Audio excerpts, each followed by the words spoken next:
Et bienvenue sur ma chaîne EG Investi. Dans cette nouvelle vidéo, on va voir la première chose à définir lorsqu'on débute en bourse et qu'on souhaite ouvrir un portefeuille d'actions.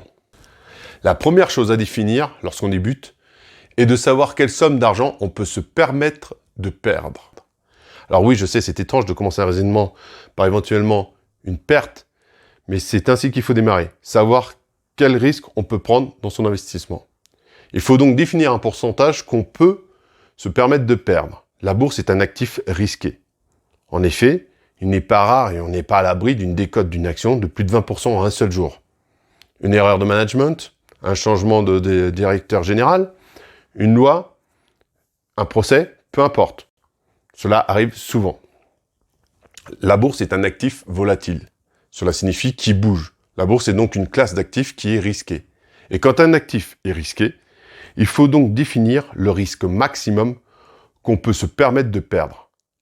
Nous allons détailler ces points en plusieurs étapes, 4 très exactement. Mais avant tout, s'il vous plaît, abonnez-vous à ma chaîne et n'oubliez pas d'activer la clochette pour les notifications des prochaines vidéos à venir qui seront en ligne. La première étape est donc de savoir très précisément combien on peut se permettre de perdre. Alors oui, il est étrange de commencer par avoir une réflexion qui va sur une moins-value, mais c'est vraiment comme une sorte de rétro-réflexion qui nous permet de savoir jusqu'où on va aller. Donc, la première chose à faire, c'est avoir une épargne de précaution. Mais qu'est-ce qu'une épargne de précaution? Tout d'abord, permettez-moi de vous rappeler qu'il ne faut jamais investir l'argent dont on a besoin pour vivre. Pour l'argent du foyer, payer son crédit, payer son loyer, payer les courses, payer les études des enfants, enfin tout ce qui vous sert au quotidien pour vivre.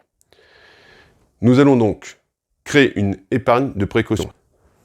L'épargne de précaution, c'est une réserve pour faire face à un aléa de la vie. C'est-à-dire qu'en fonction de nos revenus, on va économiser entre 5 et 6 mois d'épargne qui peut nous être nécessaire en cas de coup dur. C'est cette épargne que nous allons appeler épargne de précaution. Une fois celle-ci constituée, on va encore épargner 2 à 3 mois.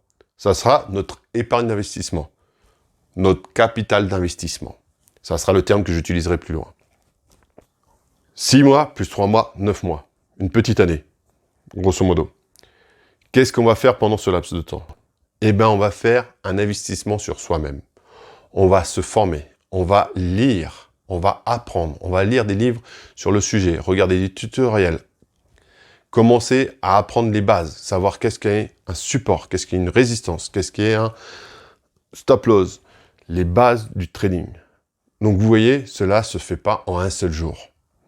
Cela prend du temps. Donc vous l'aurez compris, nous arrivons à notre deuxième point, notre deuxième étape. La formation est un passage obligatoire. Je vous le dis clairement, il est illusoire de croire le contraire. Si en bourse, on ne sait pas placer un stop loss, on va droit dans le mur. Notre capital va fondre comme neige au soleil. Il faut emmagasiner de l'information, des connaissances et savoir les retrouver. Si en bourse, on n'est pas formé, si en bourse, on ne sait pas placer un stop loss, on va perdre notre épargne d'investissement, notre capital d'investissement, notre pouvoir d'investissement. Ce qui aura pour conséquence directe de nous ramener directement à la case départ un an auparavant. C'est-à-dire, on continuera à épargner, on ne pourra pas investir et ainsi faire croître notre capital. Nous arrivons donc maintenant à la troisième étape. C'est choisir un courtier. Quel courtier allons-nous prendre pour faire notre portefeuille d'actions? Des courtiers, il en existe pléthore. Il y en a plein sur le marché. En plus, leurs offres de prix sont équivalentes. La concurrence a fait qu'ils ont baissé leurs prix au plus bas. Mais il faut que leur commission soit faible, de l'ordre de 0,1% à 0,5% maximum par transaction. L'autre point important pour choisir son courtier, c'est qu'il ait une plateforme ludique, facile, compréhensible. Pourquoi? Cela évite les sources d'erreurs. Parce que quand on débute en trading, on fait souvent des erreurs sur notre plateforme. On va couper une position lorsqu'on voulait juste positionner son stop loss, par exemple. On va accroître une position lorsqu'on voulait juste avoir une information. On va faire des petites erreurs comme ça dues à la plateforme, à la manipulation qu'on fera. Donc, il est vraiment très important que notre courtier ait une commission faible et une plateforme facile, compréhensible et ludique. Pour débuter, je dis bien, hein, on n'est pas là en train de faire du forex ou ce genre de choses. Pour débuter notre portefeuille d'actions, il faut qu'on sache très précisément ce qu'on fait, qu'on se familiarise avec cette dernière. Pour cela, je vous invite aussi à ouvrir des comptes démo sur vos courtiers. C'est une très bonne façon de commencer à apprendre et de se familiariser. Cela fera partie toujours des 9 mois de formation d'apprentissage. Un point important, dans le trading, on est responsable de ses actes. Il ne sert à rien de chercher des excuses. Il ne sert à rien de se cacher derrière un slippage. Ça ne sert à rien de crier à la manipulation des cours. Toute erreur commise est de notre fait. Toutes les moins-values qu'on va engendrer seront de notre fait. Et un autre petit point, sachez qu'il est impossible d'avoir 100% des trades gagnants. Et oui, si on en a 2 sur 3, on peut s'estimer très heureux, voire 1 sur 2. C'est un peu les moyennes. Voilà. On en arrive au 4e point. Quel est le ticket d'entrée minimum pour investir dans un portefeuille d'actions? Tout d'abord, notre portefeuille doit être diversifié. Nous allons prendre 10 actions sur des secteurs différents. Pourquoi?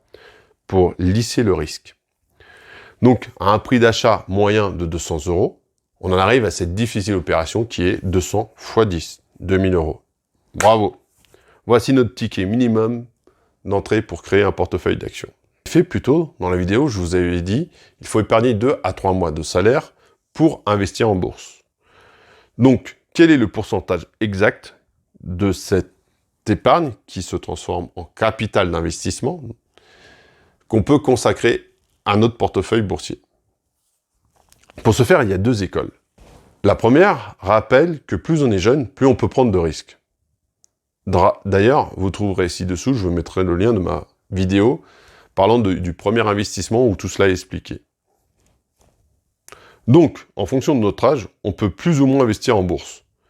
L'équation est donc la suivante. 100 moins notre âge en pourcentage, cela donne la somme que l'on peut investir dans un actif risqué, comme la bourse, comme les actions.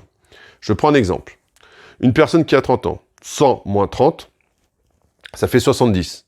Donc, on peut consacrer 70% de notre épargne sur un actif risqué. Les 30% restants sera sur un actif plus sécure. Vous l'aurez donc compris, plus on est âgé, plus il faut réduire notre exposition au risque. Et plus on est jeune, et plus on peut prendre de risques. Plus on a des chances de gagner. Car la bourse est faite de façon à être fondamentalement gagnante sur le très très long terme. L'autre école en termes d'exposition au risque, c'est la loi de Pareto. 80-20. 80%, ça c'est pour les plus frileux, 80% de notre épargne sera placée dans un investissement sécure et 20% sera placé sur un investissement risqué. Après, il appartient à chacun d'entre nous de déplacer le curseur en fonction de son niveau de vie, de ses besoins au quotidien. Il n'y a pas de meilleure école. La première école est un peu plus précise en fonction de l'âge. Moi, je la préfère parce qu'elle laisse la part un peu plus belle à l'investissement. Donc, si je récapitule l'ensemble de ces 4 étapes, premièrement, se constituer une épargne de précaution, plus une épargne d'investissement, qu'on va appeler capital d'investissement. Deuxième étape, durant ce temps, on va se former. C'est indispensable de savoir placer un stop loss. C'est ce qui nous sauvera, c'est notre bouée de sauvetage, sachez-le, je vous le dis. Troisièmement, savoir choisir son courtier. Faible commission, plateforme facile d'utilisation et ludique. Quatrièmement, connaître la part que nous allons investir sur un actif risqué. Il est impératif d'avoir validé ces 4 étapes avant même d'investir le premier euro dans son portefeuille d'actions. Ah oui, j'allais oublier. La 5e étape, la plus importante. S'abonner à ma chaîne, activer la clochette pour les notifications, notamment pour une des prochaines vidéos que je vais vous faire, qui vous indiquera comment moi je fais pour créer mon portefeuille d'actions et donc accroître mon capital. Je vous dis à bientôt les amis, à la prochaine vidéo. Ciao ciao, portez-vous bien.